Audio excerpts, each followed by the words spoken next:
안녕하십니까.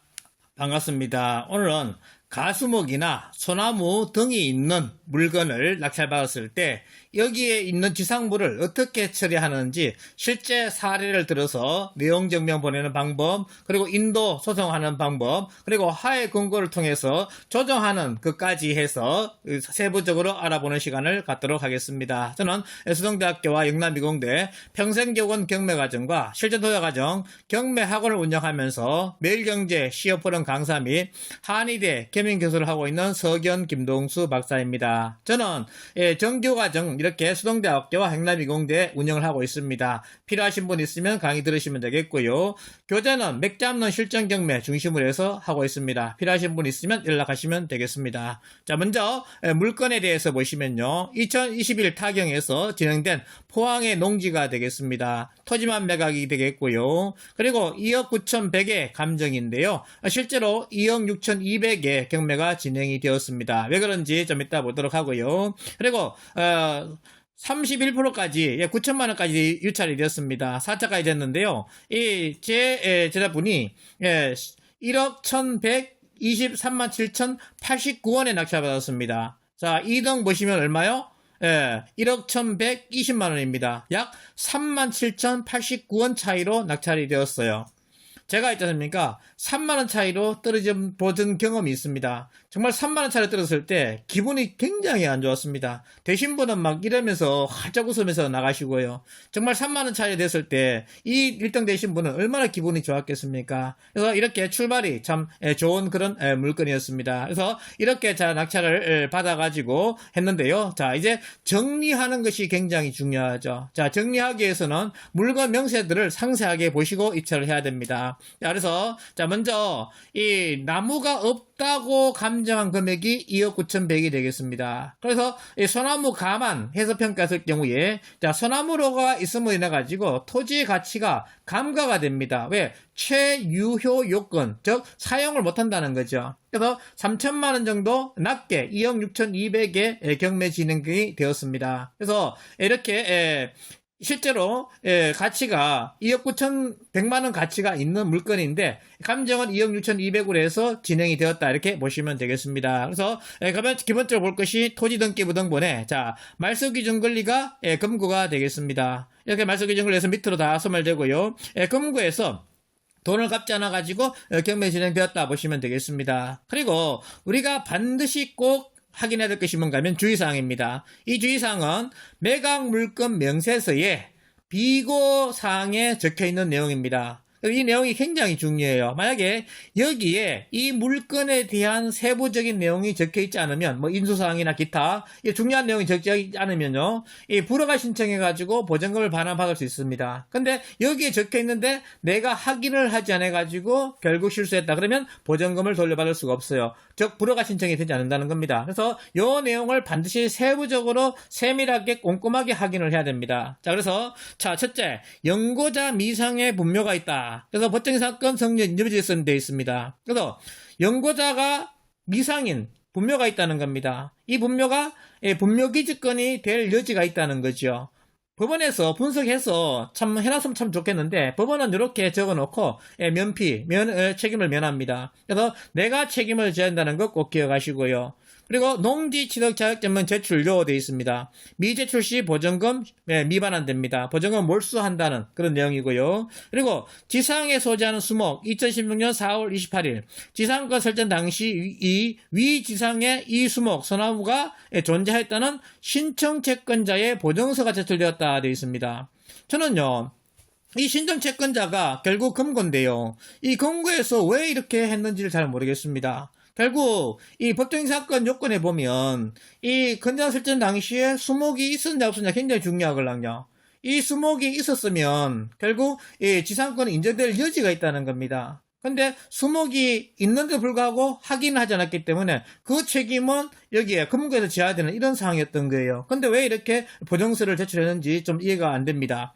그래서 위 부동산에 대하여 소유자 최땡과 강땡 사이에 2012년 8월 17일자 임대차 계약서 작성일자 없어 확실대 없음 되어 있습니다. 작성되어 임대차 기간이 2012년 8월 17일부터 2015년 8월 17일까지 해서 보증금 및 차임이 없음 되어 있습니다. 그러니까 보증금 차임이 없다는 것은 뭐야? 사용대차예요. 사용대차에 대해서는 유치권도 주장할 수 있고 없고요. 여기에 대한 기본적인 어떤 것을 뭐 요구할 수 있는 사항이 필요에 대해서 요구할 수 있는 사항이 안 됩니다. 이렇게 적혀 있고요. 그리고 특약사항으로 임대차 기간은 3년 단위로 하여 임대인이 토지를 매매한 경우 이외에는 자동 연장된다. 3년 단위로 계속 자동 연장, 묵시적 갱신된다는 소리가 되겠죠. 그리고 무상임대하는 대신 토목공사비 등 일체 시설비를 청구하지 않겠다. 그러니까 나무를 심기 위해서 뭐 축대를 쌓았다든지 기타 등등 이런 것들에 대한 시설비를 일체 요구하지 않겠다는 거예요. 그래서 임대기간 종료 시 모든 시설물을 그대로 두고 나간다. 그러니까 시설한 것은 그대로 두고 나가고요. 그리고 소나무 식재, 미식 포함해서 일체의 비용을 임대인에게 청구하지 않는다. 그래서 나무를 본인의 경비를 들여서 캐 갈 것이고 그리고 기타 축대를 쌓았든지 비용에 대해서는 절대 요구하지 않는다라고 이렇게 계약서에 되어 있습니다. 그래서 이 계약서 내용을 반드시 숙지를 하시고 입찰을 해야 되겠습니다. 자, 그래서 이걸 하시고 입찰을 했습니다. 그래서 자, 첫째가 뭡니까? 연고자 미상의 묘지가 있다는 겁니다. 그래서 분묘기지권이 되는지 안 되는지가 굉장히 중요하죠. 그런데 우리는요, 분묘기지권이 장사 등에 관한 법률이 2001년 1월 13일부터 발효가 됐습니다. 이 장사 등에 관한 법률에 보면 이 다른 사람의 토지에 분묘가 있을 때는 분묘기지권이 성립하지 않는다라는 내용이 명시가 되어 있습니다. 그래서 2001년 1월 13일 이전에 분묘를 설치했느냐 이후에 분묘를 설치했느냐 굉장히 중요한 문제가 됩니다. 그래서 비석을 반드시 꼭 확인하라 그러시는데요. 자, 비석에 보니까 이렇게 집사님 돼 있죠. 그래서 교회 다니시니까 아무래도 좀 협의하기가 좀 쉽지 않겠나 예상이 되고요. 그리고 측면에 보면요. 사망일 해서 2009년 10월 26일 날 이렇게 분묘를 설치했다 이렇게 되어 있습니다. 그래서 보니까 2001년 1월 13일 이전이에요. 자, 경매로 낙찰받은 물건은 거의 대부분 분묘기지권이 성립을 합니다. 왜 그런지 이는 요건을 반드시 숙지하시기 바랍니다. 그래서 분묘기지권이 성립한다라고 보고 들어가야 된다는 거죠. 자, 그래서 이렇게 분묘기 성립하면 지로 청구 후 분묘 이전에 대한 협상을 하는 것이고요. 만약에 불성립하게 되면 분묘 철거하기 전까지의 지로 청구하는 소제기를 한다는 겁니다. 그래서 소송을 제기하게 되면 이것은요, 소송 비용이 상당히 많이 들어갑니다. 그래서 변호사 비용이 몇백이 돼요. 기본 우리가 수입료가 한 250만 원 아니겠습니까? 이건 특수물건이기 때문에 좀 더 비싸요. 그래서 비용이 만만치 않게 들어가는 이런 상황이 된다는 겁니다. 그래서 소송 비용이 결국 이전비보다 더 비싼 이런 상황이 될 수가 있으니까 결국 적당한 선에서 합의가 이루어질 수 있는 여지가 상당히 많습니다. 그래서 이분이 800만 원을 주면 분묘기지권이 될 여지는 있지만 결국 이런 것들을 세부적으로 잘 몰라요. 일반 사람들은요. 있지만 결국 이장에 가겠다. 근데 800만 원 내라 이렇게 요구를 했습니다. 그래서 500만 원으로 합의를 봤어요. 왜? 실제로 있지 않습니까? 이 분묘를 하장해가지고 개장해서 하장해서 납골하게 되면 300에서 500 정도 들어갑니다.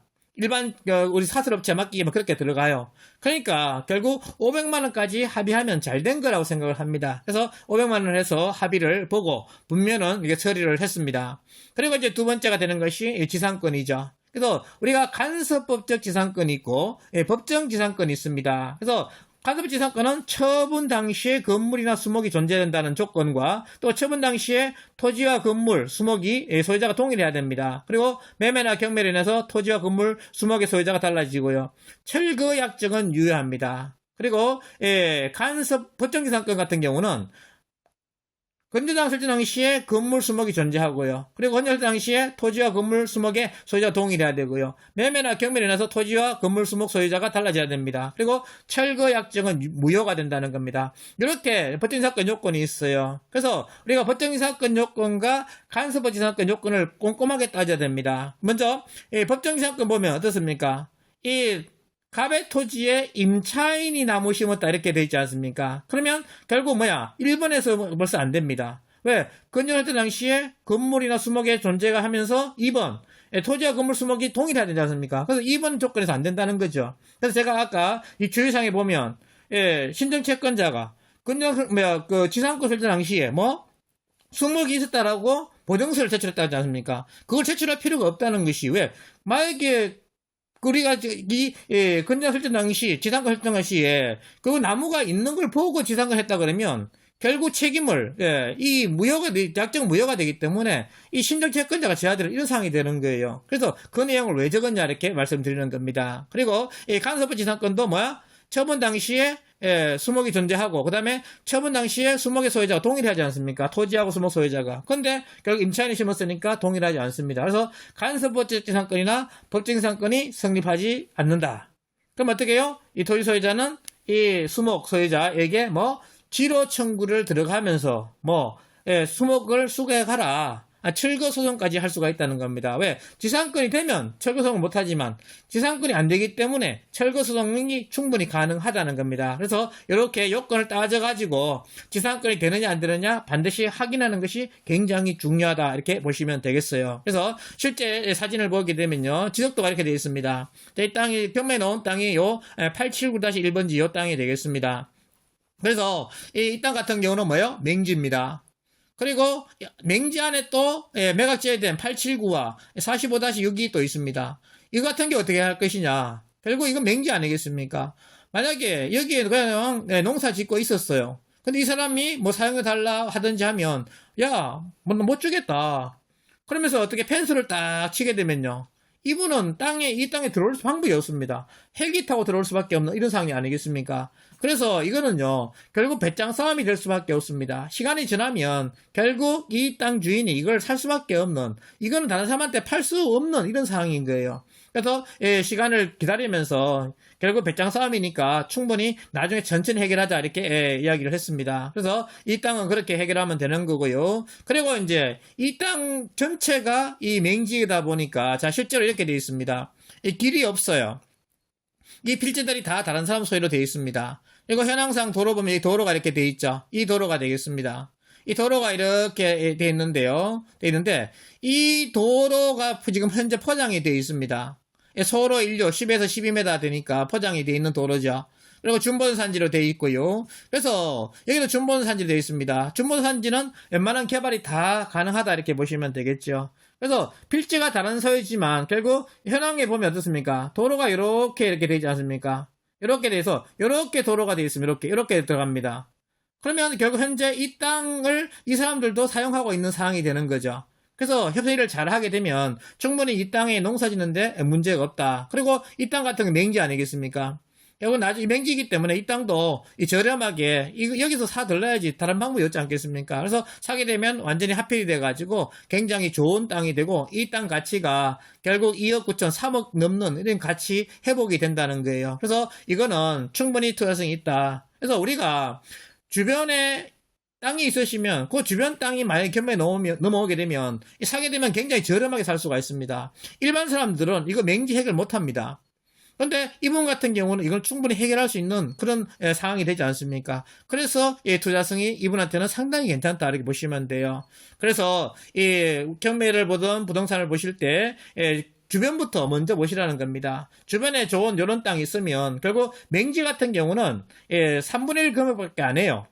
3분의 1 금액에 사가지고 결국 도로만 만들게 되면 어떻게 3배 이상의 가치 상승이 되는 이런 상황이 되지 않습니까? 제가 이런 것들을 참 많이 도와드렸거든요. 그래서 반드시 그 토지를 보시고 토지 분석을 잘 해서 가치를 어떻게 올릴 것이냐 그것을 잘 판단해야 됩니다. 만약에 있지 않습니까? 이분이 모르시고 길을 내줬어요.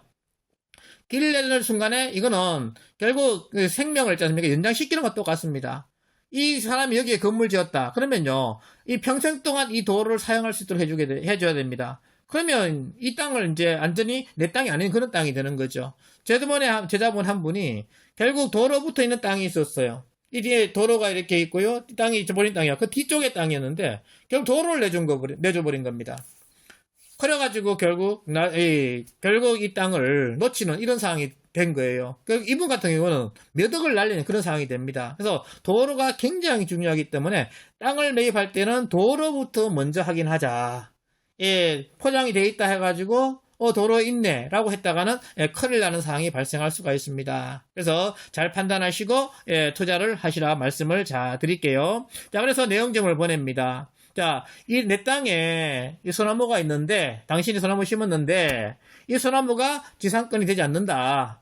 지상권이 되지 않으니 자, 이식해 가라 라는 이렇게 내용점을 보내는 겁니다. 그리고 이식할 때까지 이 지료 땅 사용료를 달라라는 내용점을 이렇게 보낸 겁니다. 그리고 법정지상권에 대한 내용을 쭉 다퉜어요. 그래서 지상권이 안 되니, 요건을 따지니까 안 되니, 이렇게 얘기한 거죠. 근데 이분 같은 경우 이렇게 내용점을 답변을 보냈습니다. 무상으로 저렴하게 해주기로 했지 않냐. 양보를 충분히 해주기로 했지 않냐. 2년 동안 사용해주기로 했지 않냐. 이런 쪽으로 이제 주장을 합니다. 그래서 이 실제로 낙찰자는 그렇게 해준 적이 없걸랑요. 근데 이분 같은 경우는 이제 그렇게 말을 만드신 거죠. 그래가지고 그렇지 않다 하는 내용점을 다시 보냈습니다. 보내가지고 어떻게 이렇게 해서 소장을 쓴 거죠. 결국 내용증명은 소송을 위한 준비라 보시면 되겠습니다. 내가 이렇게 노력을 했는데 이분이 저런 응답하지 않고 했다. 그래서 나는 이렇게 소송을 진행할 수밖에 없다 하는 그런 내용으로 내 상황을 어필하는 그런 내용이라 보시면 되겠습니다. 내용증명은 효력이 없습니다. 단지 이렇게 받았다는 그런 내용이라 보시면 돼요. 내용증명은 이렇게 결국 내가 이렇게 열심히 노력했다는 그런 의미지 다른 의미는 없습니다. 법적인 효력이 없어요. 그래서 이 소장을 쓸 때 이렇게 내가 노력했음에도 불구하고 응답하지 않았다 이런 내용으로 해서 소장을 쓰게 됩니다. 그래서 자, 소장의 내용을 보시면요. 청구 취지해가지고 피고는 원고에게 별지 목록 기재 부동산에 대하여 수목을 수거하고 토지 인도를 이행하라 하게 되고요. 2번 피고는 원고에게 별지 목록 기재 부동산 위에 소나무 수목을 수거할 때까지 지료 사용에 대한 토지 사용에 대한 지료, 즉 토지 감정가의 감정이 2억 9,100이었죠. 그래서 5%를 요구했습니다. 우리가 기본적으로 원래 이제 판결은 2%에서 납니다. 그렇지만 2% 요구하면 1%가 된다는 거죠. 그래서 충분하게 5% 이렇게 요구하는 겁니다. 요구하게 되면 판사님께서 조정을 시킨다는 거죠. 그래서 대하여 어떤 옆으로 연 1,455만 4,500원이 되겠습니다. 이것을 지급하라고 이렇게 청구를 하는 거예요. 그래서 월 121만 2,875원이 되겠습니다. 이렇게 해서 청구 취지를 하고요. 그리고 이 청구하는 원인이 뭐냐? 이 당사 신분에 대해서 설명하고 그 다음에 원고에 대해서 자 내용 증명 보낸 내용들을 하고요. 그 다음에 법정 사건이 되지 않는다. 그러니까 주먹을 수거해야 된다 하는 그런 내용, 그리고 치료에 대한 내용들을 이렇게 해서 2023년 6월 15일 날 소장을 제출을 했습니다. 그러니까 보통 대구 같은 경우는요, 기일을 잡아가지고 재판을 이렇게 엽니다. 그래가지고 1차, 2차 하고 조정을 시키든 이렇게 하는데, 이 포항 같은 경우는 이 원고 피고의 입장을 많이 들어주셔가지고 바로 소장 제출하자마자 2023년 8월 29일 조정 기일을 잡았어요. 그래서 조정실에서 조정을 하겠다라고 이 2달 만에 이렇게 날라왔습니다. 그래가지고 이제 조정실에 갔는데요. 항상 조정하러 갈 때는 저는 두 가지를 꼭 강조합니다. 자, 첫째는 절대 판사 앞에 가서 잘난 체 하지 마라. 판사님한테 가서 잘난체 하다가 잘못되게 되면 결국 괘씸죄 걸려가지고 이 판결은 굉장히 무섭습니다. 왜? 내 모든 것들을 판사님의 한마디로 결정나기 때문에 굉장히 무서운 거예요. 아무리 부당한 판결이라도 이 판결해서 땅땅땅 때리는 순간에 확정이 되는 거예요. 항소해가지고 보정되지 않으면 그것은 결정나는 겁니다. 그래서 늘 겸손하게 하라는 거 말씀을 드리고요. 그 두 번째, 조정실에 갈 때는 사인을 조심해라. 만약에 사인하게 되면 이건 항소를 못해요. 대법원, 고등법원 갈 수가 없습니다. 이거는 모든 것이 끝장나는 거야. 그래서 우리가 이혼 소송할 때 조정을 하게 되면 반드시 조정할 때는 정말 나한테 합당하냐 판단하시고 해야 되지, 괜히 조정실에 가서 사인하고 나서 나중에 후회하시는 분들을 몇 번 봤어요. 그래서 조정할 때는 정말 두 가지. 첫째, 잘난 체하지 마라. 둘째, 조정할 때는 반드시 사인할 때는 정말 조심해서 내한테 유리하다 싶을 때 해야 되지, 아닐 때는 절대 사인하지 마라 하는 것을 꼭 말씀을 드립니다. 그래서 조정실에 가서 가서 먼저 이야기하는 게 좋습니다. 11시 잡혀 있으면 10시 한 반쯤에 가는 거예요. 가가지고 충분히 내 입장을, 저는 정말로 이렇게 아무것도 모르고 내가 대출을 많이 받아서 사다 보니까 이자도 많이 나가고 이런 내용들을 막 설명하는 거예요. 아무래도 약자라고 이렇게 인식이 되면 조정할 때 약자 편을 좀 많이 들어주는 상황이 발생하게 됩니다. 그래서 먼저 가가지고 먼저 이야기하는 것이 좋다 하는 것을 꼭 말씀을 드릴게요. 그래서 이렇게 해서 하고요. 실제로 이렇게 됩니다. A를 원고를 먼저 부르든지 픽을 먼저 불러요. 그리고 먼저 충분히 이야기를 듣습니다. 그리고 또 상대방을 또 부릅니다. 그래서 이야기를 또 충분히 들어요. 그러고 나서 본인 조정관들끼리, 조정관은 보통 판사님하고 그 지역에 조정을 잘하는 법무사님이나 그리고 보시는 분이 계세요. 이렇게 조정을 시킵니다. 그래서 조정을 할 때 결국 이제 이렇게 합당한 중간선을 찾아가지고 원고 픽을 다 부릅니다. 불러가지고 조정을 하는 거예요. 그래서 이때 조심해라. 그래서 제가 이분한테 제자분한테 내가 얼마까지 받으면 조정하겠다 하는 마지노선을 마음속에 정해라. 내가 5% 요구했지만 5%까지는 안 된다. 그래서 실제로 얼마? 2% 선에까지 가면 결국 조정이 잘 된 거다. 그 마음속에 이걸 정해라 라고 이렇게 했습니다. 그래가지고 결국 조정을 이렇게 했어요. 그래서 결정사항 해가지고 월 얼마? 60만 원을 지급하라. 언제까지? 나무를 이식해 가기 전까지 월 60만 원 해서 이렇게 하라 했습니다. 그리고 언제 날짜가 적혀있죠. 7월 1일까지 나무를 완전히 이식해 가는 걸 한다. 이렇게 내용이 조정이 됐습니다. 그래서 하에 권고 결정이 떨어진 거예요. 그래서 이거 내용을 보시면요. 감정가 대비 월 60만 원 하게 되면 연 720만 원 아니겠습니까? 그래서 투자금 2억 9,100원 감정 금액이죠. 그래서 2.5%가 된다는 겁니다. 근데 실제 투자금은 1억 1,100 아니겠습니까? 1억 1,100에서 720만 원 하게 되면 0.06원 나와서 즉 6.5% 수익을 올릴 수 있다는 겁니다. 대출이자보다 훨씬 높죠. 그래서 이렇게 받게 되면 결국 낙찰 금액이 상당히 낮기 때문에 수익은 상당히 커질 수밖에 없다 보시면 되겠습니다. 그래서 이분 같은 경우 손해볼 거 아니지 않습니까? 손해본 거 아니에요. 이득이 정말 크죠.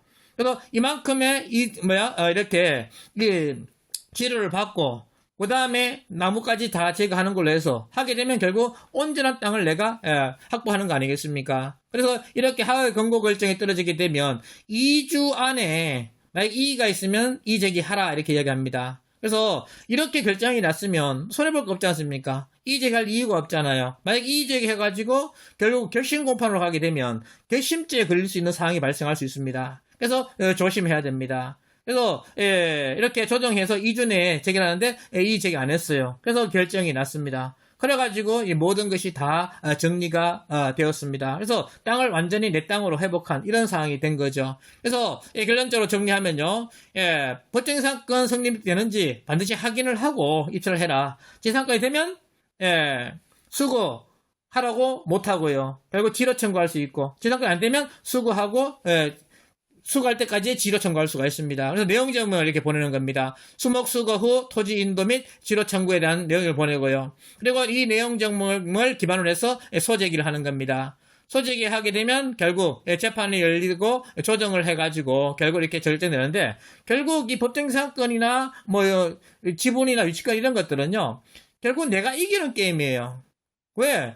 툴이 딱 정해졌습니다. 이렇게 갈 수밖에 없다는 거예요. 그래서 이 특수물건이 소송만 잘 진행하면 굉장히 쉽게 수익을 올릴 수 있는 것이 특수물건입니다. 그래서 특수물건에 대해서 도전을 해 보시라는 겁니다. 그래서 하해 권고 결정 후 결국 2주 내 이익 없으면 확정되니까 모든 게 결정이 난 거예요. 그래서 우리가 공부해서 남주지 않습니다. 한 번만 공부하면 모든 것이 다 정가동 되는 거예요. 그래서 한 번만 잘 해보시면 나중에 쉽게 할 수가 있어요. 그래서 한번 잘 배우셔가지고 도전을 해보시기를 바랍니다. 그러면 평생 이것을 써먹을 수 있다는 거 이렇게 말씀을 드립니다. 오늘은 장시간 강의 들어주셔서 감사합니다. 수고하셨습니다.